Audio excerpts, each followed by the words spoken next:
여러분 방에 책상 있죠? 그런데 혹시 책상이 이렇게 되어 있지는 않나요?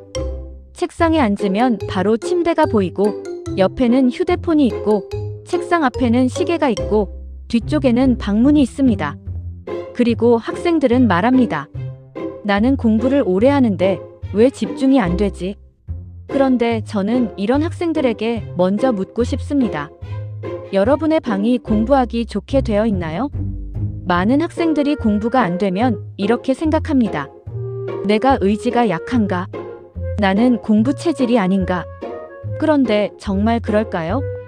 어쩌면 여러분에게 필요한 것은 더 강한 의지가 아니라 책상과 침대의 위치를 바꾸는 것일지도 모릅니다. 오늘은 여러분의 방을 한번 바꿔보겠습니다. 책상은 어디에 둬야 하는지, 침대는 책상과 얼마나 떨어져야 하는지, 시계는 책상 앞에 둬야 하는지, 그리고 정말 중요한 것, 공부가 잘 되는 방과 공부가 안 되는 방은 무엇이 다른지 오늘 5가지로 정리해 제대로 이야기해 보겠습니다. 첫 번째, 책상은 방문을 등지면 안 된다. 먼저 많은 학생들이 궁금해하는 것부터 이야기해 볼게요. 책상을 방문에 등을 지고 배치하는 것. 이거 정말 집중력을 떨어뜨릴까요? 여기서 저는 무조건 방문을 등지면 절대 안 됩니다. 라고 말하고 싶지는 않습니다. 왜냐하면 사람마다 방 구조가 다르고 방문이 보인다고 해서 모든 사람이 집중을 더 잘한다는 식의 확실한 연구가 있는 것은 아니기 때문입니다. 하지만 한 가지는 분명히 생각해 볼 수 있습니다. 여러분은 누군가 뒤에서 갑자기 다가오는 것을 좋아하나요? 내가 보지 못하는 곳에서 문이 열리고 사람이 들어오는 상황. 이런 환경을 불편하게 느끼는 사람은 많습니다. 왜 그럴까요? 우리 뇌는 공부를 하면서도 주변 환경을 완전히 무시하지 않습니다. 계속해서 주변의 변화를 감지합니다. 소리가 나는지, 문이 열리는지, 이런 주변 자극을 어느 정도는 계속 확인합니다. 그런데 내 등 뒤에 방문이 있다면 나는 문을 직접 볼 수 없습니다. 그러면 아주 작은 소리에도 나도 모르게 뒤를 돌아보게 됩니다. 누가 들어왔나? 엄마인가? 물론 이것이 모든 학생에게 똑같이 적용되는 것은 아닙니다.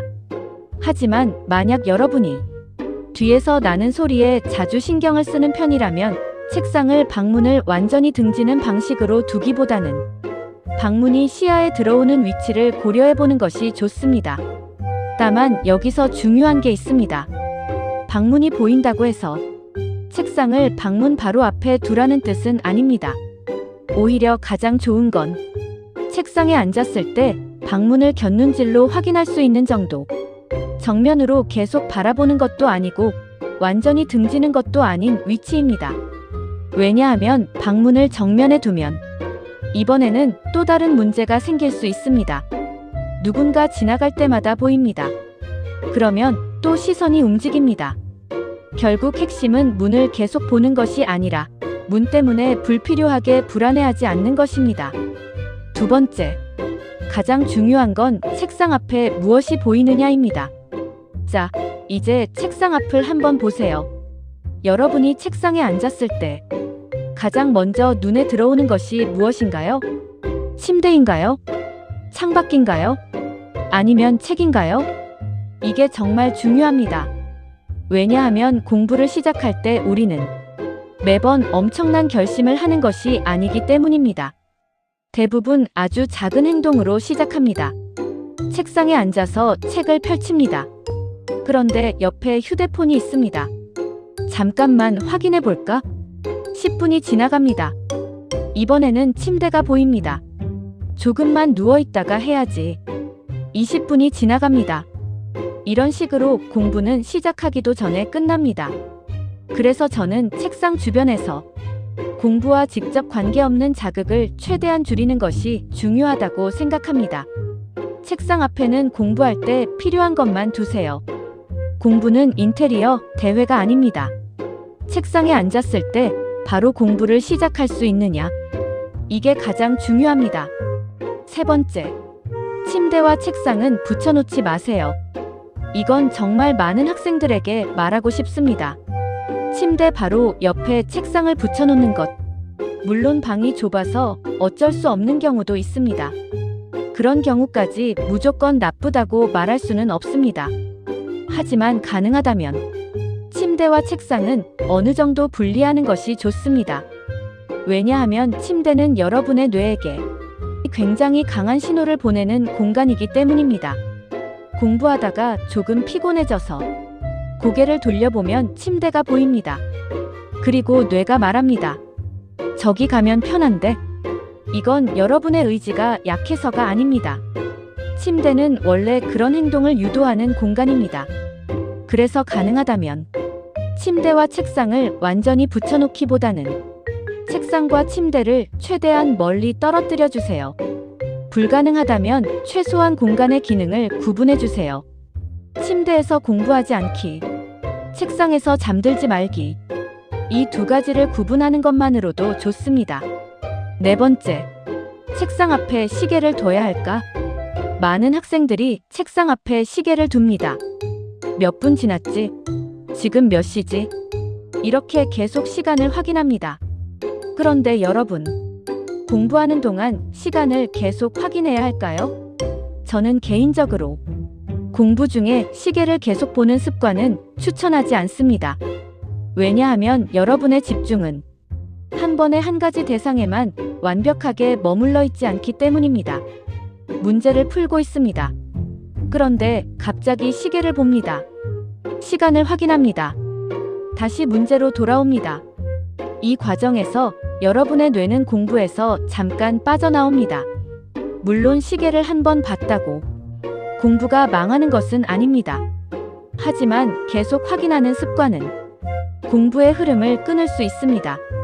특히 카운트다운 타이머는 사람에 따라 오히려 부담을 만들 수도 있습니다. 시간이 줄어드는 것을 계속 의식하다 보면 공부 내용보다 시간에 더 신경을 쓰게 될 수 있습니다. 그래서 저는 이렇게 권하고 싶습니다.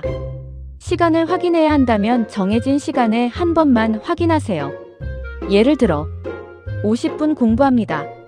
그리고 50분이 끝나면 알람이 울립니다. 그동안은 시계를 보지 않습니다. 또는 시간을 재는 것보다 공부량을 기준으로 목표를 세우는 것도 좋습니다. 이건 제가 전에 이야기했던 순공 시간에 집착하지 말라는 이야기와도 연결됩니다. 공부는 시간의 숫자를 채우는 게임이 아닙니다. 다섯 번째, 창문 앞 책상은 좋을까? 이것도 정말 많이 궁금해하는 부분이죠. 창문 앞에 책상을 두면 좋을 것 같죠? 햇빛도 들어오고 공기도 좋고. 하지만 문제는 창문 밖에 무엇이 보이느냐입니다. 창밖에 아무것도 없다면 괜찮습니다. 하지만 여러분의 창밖에 사람들이 지나가고 차가 지나갑니다. 새가 날아가고 날씨가 바뀝니다. 그러면 여러분의 시선은 계속 움직일 수밖에 없습니다. 특히 공부가 어려워지는 순간 우리 뇌는 아주 쉽게 다른 곳으로 도망갑니다. 뇌는 자연스럽게 더 쉬운 자극을 선택합니다. 그래서 창문이 나쁘다는 게 아니라 창문이 공부 중 가장 큰 구경거리가 되지 않도록 하는 것이 중요합니다. 빛은 들어오되 시선은 공부에 머무를 수 있도록. 이게 핵심입니다. 그럼 지금까지 이야기한 것을 정리해 볼게요. 공부가 잘 되는 방은 비싼 책상이나 의자가 있는 방이 아닙니다. 공부용 조명이 수십만 원인 방도 아닙니다. 공부가 잘 되는 방은 불필요한 선택을 줄여놓은 방입니다. 책상에 앉았을 때 침대에 누울지 말지 고민하지 않아도 됩니다. 시계를 계속 볼지 말지 고민하지 않아도 됩니다. 창밖을 볼지 말지 고민하지 않아도 됩니다. 이게 진짜 좋은 공부 환경입니다. 그리고 여기서 꼭 하나 말씀드리고 싶은 것이 있습니다. 방 배치를 아무리 완벽하게 바꿔도 공부를 안 하면 아무 의미 없습니다. 책상을 벽 쪽으로 옮겼다고 성적이 오르는 것이 아닙니다. 침대를 50cm 옮겼다고 갑자기 집중력이 생기는 것도 아닙니다. 방 배치는 공부를 대신해주는 마법이 아닙니다. 방 배치의 목적은 단 하나입니다. 공부를 방해하는 요소를 줄이는 것. 그 이상도, 그 이하도 아닙니다. 오늘 집에 가서 여러분의 방을 한번 보세요. 그리고 이렇게 질문해 보세요. 내가 공부를 못하는 이유가 정말 의지력 부족일까? 아니면 내 주변에 공부를 방해하는 요소가 너무 많은 걸까? 오늘 딱 하나만 바꿔보세요.